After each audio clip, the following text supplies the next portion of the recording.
محترم سامعین کرام، حضرت مولانا مفتی رفیع عثمانی صاحب مدد علیہ اپنے ایک بیان میں فرماتے ہیں، میں اپنے والد ماجد حضرت مفتی محمد شفیع رحمۃ اللہ علیہ کا واقعہ سناتا ہوں۔ انتقال سے چند روز پہلے کی بات ہے۔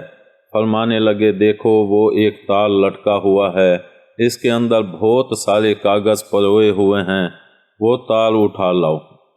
میں اٹھا لایا تو اس میں بہت سارے کیش میمو تھے۔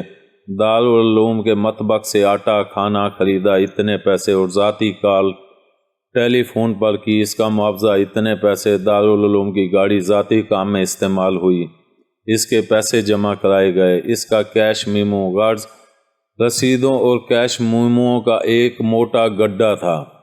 فرمایا کہ اگرچہ اس کا حساب مکمل ہو چکا، میں ادائیگی بھی کر چکا، اب ان کو محفوظ رکھنے کی کوئی ضرورت نہیں، لیکن میں اس واسطے رکھتا ہوں کہ بعض لوگ اہل مدارس پر تہمت لگایا کرتے ہیں بلکہ یہ لوگ چندہ کھاتے ہیں، مدرسے کا پیسہ کھاتے ہیں۔ یہ میں نے اس واسطے رکھا ہوا ہے کہ اگر کوئی اعتراض کرے تو اس کے منہ پر مار سکوں کہ لو اس کو دیکھ لو۔ امید ہے آپ کو ہماری یہ ویڈیو پسند آئی ہوگی۔ پسند آنے کی صورت میں لائک کریں، کمنٹ کریں اور شیئر کرنا مت بھولیں۔ ملتے ہیں اگلی ویڈیو تک، اللہ حافظ۔